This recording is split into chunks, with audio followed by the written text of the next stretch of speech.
This is a dish that I actually created for the TV show, but it's inspired by the classic Tuscan dish bistecca alla Fiorentina, Florentine-style steak. This is a T-bone. It's called a T-bone. Why? Because it has a T-shaped bone separating the New York strip from the beef tenderloin. Okay, so it's really, it's a great steak for people who like their cake, as it were, and to eat it too.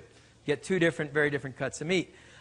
One other point that's sort of interesting, the classic T-bone only has a little tiny piece of filet mignon on it. The porterhouse actually is cut from deeper into the animal, and you get a bigger piece of tenderloin, but the New York strip part is not quite as tender.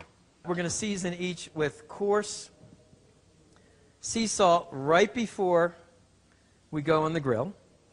And I'm often asked, well, you know, should you let your steak warm to room temperature before you grill it? And my feeling is absolutely not. I've never seen a steakhouse that leaves raw meat out at room temperature for any amount of time. The heat, your grill is going to be somewhere between 650 and 800 degrees ideally, so believe me, warming it up is not going to take too long.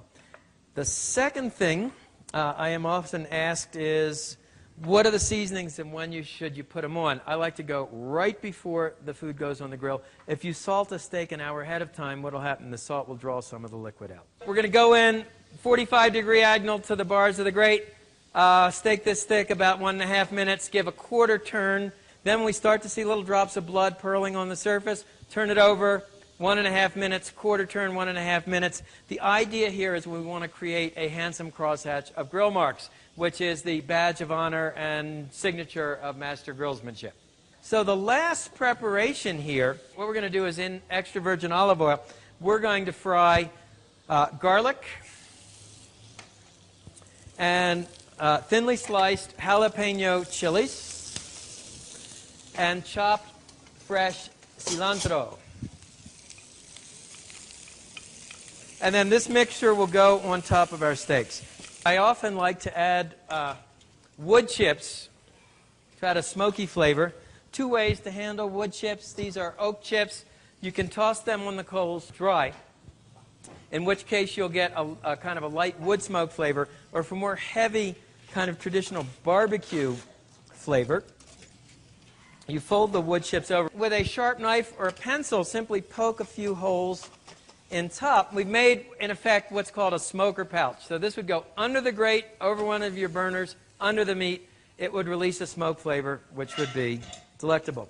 So these are the steaks. And testing the doneness of the steak, we use the poke test, the OK test. What the heck's that mean? Everybody give me the OK sign. Press the fleshy pad at the base of your thumb, soft and squishy. That's a rare steak. Move it over to your middle finger.